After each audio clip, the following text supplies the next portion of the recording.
ఇది మామిడికాయ వంకాయ కూర అండి. నా మోస్ట్ ఫేవరెట్ రెసిపీ అని చెప్పొచ్చు. మామిడికాయ సీజన్ వచ్చిందంటే స్టవ్ మీద ప్యాన్ పెట్టుకొని ఒక 2 చెంచాల పల్లి నూనె యాడ్ చేశాను. దాంట్లో పావు చెంచా సన్నటి ఆవాలు, పావు చెంచా జీలకర్ర వేసి ఒక 3-4 పచ్చిమిర్చి సిజర్‌తో కట్ చేసినవి వేశానండి. ఎందుకంటే చేతికి కొంచెం మంటగా ఉండకుండా, స్పైసీగా ఉండకుండా ఉంటుంది. అది సిజర్ అయితే కంఫర్టబుల్ అనమాట. ఆ తర్వాత అదొక యూజ్‌ఫుల్ టిప్ మనకి. ఆ తర్వాత ఒక కప్పు పచ్చి మామిడికాయ ముక్కలు పొట్టుతోనే వేసానండి. తొక్క వేస్ట్ చేయకుండా, లోపల ఉన్న టెంకి కూడా వేస్ట్ చేయక్కర్లేదు. అది కూడా వేసేయొచ్చు మనం. వేసిన తర్వాత కొద్దిగా కొత్తిమీర కూడా యాడ్ చేసుకొని, ఈ లోపల మనం వంకాయ ముక్కలు బాగా సన్నగా పొడవుగా ఉన్నటువంటి వంకాయలు తీసుకున్నానండి, లేత వంకాయలు. వాటిని పొడవుగా వాటి ఇన్సిషన్ ఇచ్చి అంటే కట్ చేసి కొద్దిగా నీళ్ళల్లో ఉప్పు వేసి కనుక వేస్తే కాసేపు ఈ లోపల ఆ నీరు చక్కగా గుంజుకుంటుంది. చేదు కండ్రెక్కకుండా ఉంటుంది వంకాయ. అలా నీరు గుంజుకుంటాయి కాబట్టి ఇక్కడ అడిషనల్గా వాటర్ యాడ్ చేసే అవసరం ఉండదు. ప్యాన్లో వేసేసి మూత పెట్టేయడం. అయితే ఈ లోపల బిగినింగ్లోనే కూర స్టార్ట్ చేసేప్పుడే పావు చెంచా పసుపు, ఉప్పు, కారం, ధనియాల పొడి, జీలకర్ర పొడి, గరం మసాలా అన్నీ కూడా చిన్న చెంచా ఉంటుంది కదా పోపు సామాన్లు, అన్నీ ఈక్వల్ రేషియోలో యాడ్ చేశానండి. ఈక్వల్ రేషియోలో వేశాను. ఎందుకంటే ఆల్రెడీ మనం ఇక్కడ పచ్చిమిర్చి వేసుకున్నాం కాబట్టి కారం కంపల్సరీ ఏం కాదండి, అంత అవసరం పడదు. చాలా కొంచెమే స్ప్రింకిల్ చేసి, నాకు ఎప్పుడు కూడా వంకాయ మామిడికాయ కూరలో పచ్చిమిర్చి అయితే కాంబినేషన్ చాలా బాగుంటుంది, మనం పొడి కారం వేసిన దానికన్నా కూడా. ఇలా ఇంకొకటి ఏంటంటే కొత్తిమీర ఎప్పుడు కూడా మనం వండేటప్పుడు వేసినప్పుడు ఒక రుచి ఉంటుంది, వండిన తర్వాత లాస్ట్లో గార్నిషింగ్కి వేస్తాం కదా, అదొక రుచి ఉంటుందంట. 2 రకాలుగా మనం యాడ్ చేసుకోవచ్చు. ఫస్ట్ వేయచ్చు సగము, తర్వాత కూడా వేయచ్చు. అయితే ఈ కూర అలా మగ్గుతోందండి, నీళ్ళేమి ఇంకా యాడ్ చేయలేదు. అయితే ఇంకొక విషయం ఏంటంటే, ఎప్పుడు కూడా పోపులో మనం కొద్దిగా ఇంగువ, కొద్దిగా మెంతిపిండి వేసుకోవడం అలవాటు చేసుకుంటే హెల్త్కి చాలా మంచిదన్నమాట. అయితే చాలా బెనిఫిట్స్ ఉన్నాయి. తర్వాత మెంతిపిండి మనకి చాలా ఉపయోగకరం. అదొక హ్యాబిట్గా మనం చేసుకుంటే మంచిది. అయితే ఈ కాంబినేషన్ చక్కగా వేడి వేడి అన్నంలో కొద్దిగా ఆవు నెయ్యి, నేను ఏదో ఆల్రెడీ ఆయిల్ ఉంది కాబట్టి ఆయిల్ తీసేసి కొంచెం ఆవు నెయ్యితో కమ్మదనం వస్తుందండి వేడి వేడి అన్నంలో. కొద్దిగా చాలా రోజుల తర్వాత వేసాను ఆవు నెయ్యి. వేసి కొంచెం ఆ పుల్లటి మామిడికాయ, వంకాయ కాంబినేషన్లో రుచి ఎంత బాగుందంటే అంత బాగుందండి. తప్పకుండా ట్రై చేయండి. నాకు తెలిసి చాలా ప్రాంతాల్లో ఇది వండుకుంటారు. అయితే ఇక్కడ ఒక విషయం ఏంటంటే, మనం సింగిల్ రెసిపీతోనే కడుపు నిండుగా తినటమే సౌత్ ఇండియన్ ఫుడ్స్లో గొప్పతనం అదే కదా. మనం చూడండి, జంక్ ఫుడ్స్ అవి ఇవి తింటే ఆ కొద్దిసేపు మాత్రమే మనకి నోట్లో బాగా బాగుంటుంది హంగర్ లెవెల్స్. కానీ ఎప్పుడైతే మనం అవి ఆపేస్తామో జంక్ ఫుడ్, మళ్ళీ కొద్దిసేపటికి ఆకలిస్తుంది. కానీ కొద్దిగా వేడివేడి అన్నంలో ఇలాంటి కమ్మటి కూరలు, హోమ్ మేడ్ ఫుడ్స్, హైజీనిక్గా వండుకునే, టేస్టీగా వండుకున్న ఒక్క ముద్ద తిన్నా కూడా మనకి కడుపు నిండినట్టుగా ఉంటుంది. అదే సౌత్ ఇండియన్ ఫుడ్స్ యొక్క గొప్పతనం అనమాట. ఇంకొక ప్రాబ్లం ఏంటంటే, ఇందులో నేను చక్కటి అరోమా వచ్చే పల్లి నూనె, మనకు పీనట్ ఆయిల్ అంటాం కదా, దగ్గరుండి పట్టించుకుంది అయితే ఇంకా కూడా మంచి స్మెల్తో బాగుంటుంది. ఇక్కడ మనము టేస్ట్ ఎలివేటర్స్ ఏంటంటే, లేతగా ఉన్నటువంటి వంకాయ, కొత్తిమీర, పల్లి నూనె, ఇందులో వాడినటువంటి గరం మసాలా కూడా కొంచెం మనం అలా ఇది మామిడికాయ, వంకాయ, కొత్తిమీర వేసి చేసిన కూరండి. అయితే ఎప్పుడు కూడా గరం మసాలాలు మనం వెజిటేరియన్ ఛానల్లో ఎలా ఉండాలంటే చాలా టేస్టీగా, సాఫ్ట్గా ఉండాలి. అంటే మసాలా డామినెంట్గా నాకు అస్సలు ఇష్టం ఉండదు. తర్వాత ఉల్లిపాయ, అల్లం వెల్లుల్లిపాయ అన్నిట్లో కంపల్సరీగా అయితే వేయను. కానీ మనం రా ఆనియన్ కానీ, వెల్లుల్లిపాయ రెసిపీస్ కానీ తప్పకుండా తింటేనే ఆరోగ్యానికి మంచిది. ఎందుకంటే క్వర్స్టెన్ రిచ్ ఫుడ్ ఆనియన్ కానీ, ఎలిసిన్ రిచ్ ఫుడ్ మనకి ఈ యొక్క వెల్లుల్లిపాయ కానీ, ఇవన్నీ కూడా జింజర్ అయితే చాలా మంచిది కదా. నేనేం చేస్తాను, జింజర్ టీలో తీసుకుంటున్నాను. ఎలిసిన్ వచ్చి మన పిల్లలకి గార్లిక్ బ్రెడ్స్ అని, గార్లిక్ బటర్ గార్లిక్ రెసిపీస్ ఏదో ఒకటి చేసేసుకోవచ్చు.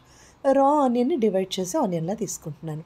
అయితే ఇక్కడ మనం అవన్నీ వేసినప్పుడు ఏమవుతుందంటే టైం కన్జ్యూమ్ అయిపోతుందండి ఒక్కొక్కసారి. రెండోది, ప్రతిసారి కూడా అవన్నీ వేయకపోయినా అంతే రుచిగా ఉంటాయా అనేదే నేను ఎక్స్పెరిమెంట్స్ చేస్తూ ఉంటాను అనమాట. ఎంత సింపుల్గా కుక్ చేస్తే అంత తొందరగా వంట అయిపోతుంది కదా అని నాకు అనిపిస్తుంది. అవన్నీ వేసినా కూడా చాలా బాగుంటుందండి, కానీ కొంచెం ఓపిక్గా స్లోగా చేసుకోవచ్చు. నాకైతే కుకింగ్ ఫాస్ట్గా చేసేసుకోవడమే నాకు కంఫర్టబుల్గా ఉంటుంది. ఎందుకంటే హోమ్ ఫుడ్స్ మీద కంప్లీట్గా డిపెండ్ అయినప్పుడు మార్నింగ్ బ్రేక్ఫాస్ట్, మధ్యాహ్నం లంచ్, సాయంత్రం స్నాక్, డిన్నర్ అన్నీ మనమే చేయాలంటే అంతంత సేపు చేయలేం కదండి. అందుకని ఫాస్ట్ అండ్ ఈజీ కుకింగ్ మెథడ్కి నేను ప్రిఫర్ చేశాను. అలా మీరు కూడా మీకు నచ్చినట్టుగా వండుకోవచ్చు. అది ఈరోజు ఏంటంటే నాకు ఈ ఒక్క రెసిపీ అయినా కూడా ఈ యొక్క బయట బయట ఎలా ఉందంటే ఈరోజు వెదర్ కొంచెం బాగానే ఉంది కానీ కిచెన్లో కొంచెం మనం అసలు ఇంటాలరబుల్గా ఉంటుందన్నమాట. ఒక్క సింగిల్ రెసిపీ అయినా కూడా కమ్మగా వేడి వేడి అన్నంత తింటే చాలా బాగా అనిపిస్తుంది. దీంట్లో కొన్ని సగ్గుబియ్యం వడియాలు ఒక 4, తర్వాత పచ్చి మిర్చిలో ఏమీ లేదండి. మిర్చి ఎప్పుడూ కూడా నేను స్టఫింగ్ చేయను. జస్ట్ అలా డిప్ చేసేసి శనగపిండిలో వేసేసుకొని ఒక 2, 3 మనకి సరిపోతాయి లంచ్కి. వేడి వేడి అన్నంలో చక్కటి మన మన యొక్క తెలుగు అంటే సౌత్ ఇండియన్ డిషెస్ అంటాం కదా, అలా మామిడికాయ, పచ్చి మామిడికాయ అంటేనే నోరు ఊరిపోతుందండి. కొద్దిగా వంకాయ ఫ్యాన్స్, మనం అందరం వంకాయ ఫ్యాన్సే కదా, అది తింటే భలే హ్యాపీగా ఉంటుంది కదా. ఇది ఎందుకు మనం ఇంతసేపు మోటివేట్ చేయడం అంటే ఫుడ్ మోటివేషన్ మనకి అసలు చేతిలో డబ్బులు లేవని, లేదా ఇంట్లో మనకి డబ్బులు సరిపోవట్లేదని ఆలోచించే వాళ్ళందరి కోసం నేను ఈ ఛానల్ స్టార్ట్ చేశానండి. అందరూ కూడా కమ్మగా ఉన్న కొద్దిగా రెసిపీస్తో అయినా కడుపు నిండా తినాలండి. కామన్ మ్యాన్ నుంచి ఎఫోర్డబుల్ ప్రైస్ పెట్టలేని వాళ్ళందరూ కూడా వంట కమ్మగా వండుకోవడం నేర్చుకోగలిగితే మనం ఇప్పుడు మనకి ఇంకొక చిన్న యూస్ఫుల్ టిప్ అండి. కర్రీ గురించి చెప్పేసాను, ప్రజెంటేషన్ పార్ట్ అయిపోయింది కదా, మీకు పనికొస్తే దీన్ని అప్లై చేసుకోండి. ఎలా అంటే నిన్న 18 రూపీ, ఈరోజు మార్నింగ్ అండి 18 రూపీస్ కేజీ ఉల్లిపాయలు జెప్టో సూపర్ సేవర్లో వచ్చినాయి. అంటే వాళ్ళది ప్రమోషన్ కాదండి, వినండి. అయితే ఎక్కడైనా మీరు ఆన్లైన్లో వెతుక్కోవచ్చు. సడన్గా వాళ్ళు ఎట్లా డిక్లేర్ చేస్తారంటే, ఇప్పటివరకు నేను 18 రూపీస్ అయితే, ఈ మధ్యకాలంలో అయితే ఆనియన్స్ హైదరాబాద్లో నేను అసలు కొనలేదండి. అలా నేను ఎందుకు ఇది చెప్తున్నానంటే, ఆకుకూరలు కానీ ఇవన్నీ కూడా మనకి రైతు బజార్లో, సూపర్ మార్కెట్స్లో అదే మీకు కన్వీనియంట్గా ఉన్నప్పుడు కూరగాయలు చాలా లభ్యమవుతాయి.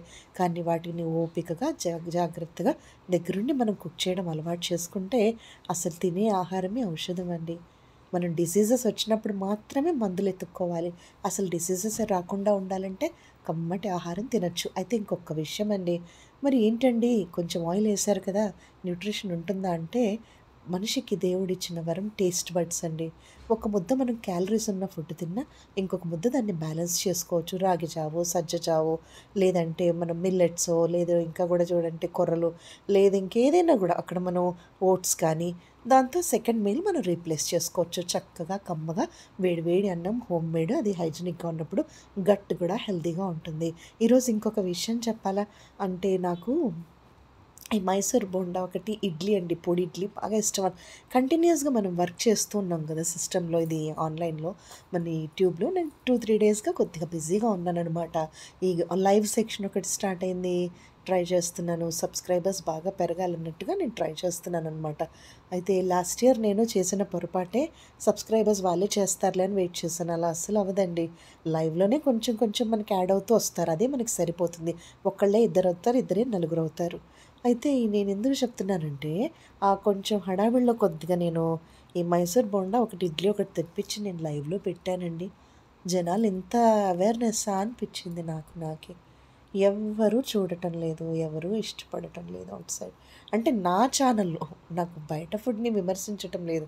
అది పల్లి చట్నీ చాలా బాగుంది, అల్లం చట్నీ చాలా బాగుంది, తర్వాత మైసూర్ బోండా విడివేడి ఇడ్లీ, పొడి ఇడ్లీ చాలా బాగుందండి. ఎందుకో జనాలు అది రిసీవ్ చేసుకోవట్లేదు. నా ఛానల్లో అది నాకు కొంచెం ఎప్పుడైనా ఒకసారి తినచ్చండి.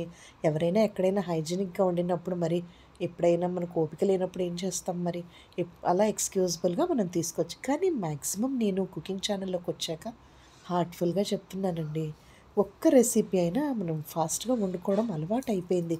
ఎందుకంటే రోజు కుకింగ్ చేయడం ఇంతకుముందు అలవాటు ఉండేది కాదు. ఈ ఛానల్ వాళ్ళ దయ వల్ల ఖచ్చితంగా వండాల్సి వస్తుంది కదా ఏదో ఒక రెసిపీ, అట్లా అలవాటు పడిపోయింది హ్యాండ్. అందుకే ఇదొక మంచి హ్యాబిటే అండి, మన ఇంట్లో మనం కుకింగ్ చేసుకొని కడుపు నిండా తినటం. నాకైతే ఈ వీక్ అంతా కూడా సింగిల్ రెసిపీస్ కానీ అన్నీ కూడా టేస్టీ రెసిపీసే వండాను నేను. క్యాప్సికమ్ మొన్న కర్రీ కానీ, క్యాప్సికమ్ మ్యాంగో కర్రీ కూడా బాగుంటుంది. బ్రింజాల్ ఇట్లా మ్యాంగో కర్రీ అని వండే విధానంలోనే మార్పులండి, చిన్న చిన్న మార్పులు అనమాట. అలా ఈరోజు మీరేం వండుకున్నారు మరి?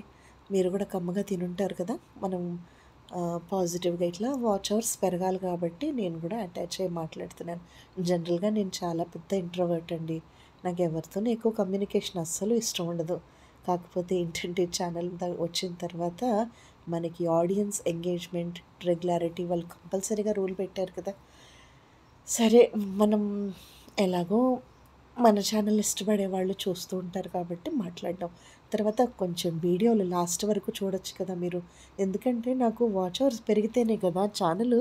లాస్ట్ ఇయర్ నేను అసలు వీడియోస్ అప్లోడ్ చేయలేదండి. నేను కొత్తగా వచ్చాను కదా! తెలియలేదనమాట ప్రాపర్ రూల్స్ నాకు. అదొక్క కారణం వల్ల నాకు కొద్దిగా మానిటైజేషన్ డిలే అయిపోయింది.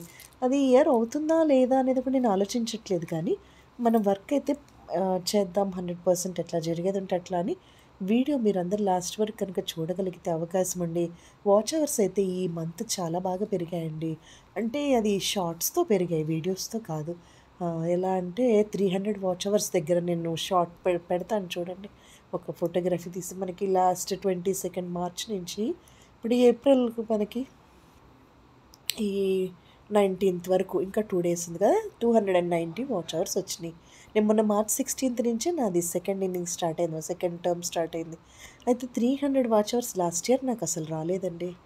అస్సలు రాలేదు. అయితే ఇంకో గుడ్ న్యూస్ ఏంటో ఒక మంచిగా అనిపించింది ఏంటంటే 350 సబ్స్క్రైబర్స్ వచ్చారు ఈ నెల. జస్ట్ మనకి ఈ నెలలోనే. ఇంకా కూడా మార్చ్ 16th ముందు కూడా నాకు చాలా తక్కువ ఉన్నారు. బాగా పెరిగాయి. లైవ్‌లో నేనేమనుకున్నానంటే కొంచెం పేషెంట్‌గానే ఈ 10 రోజుల నుంచి ట్రై చేస్తున్నా.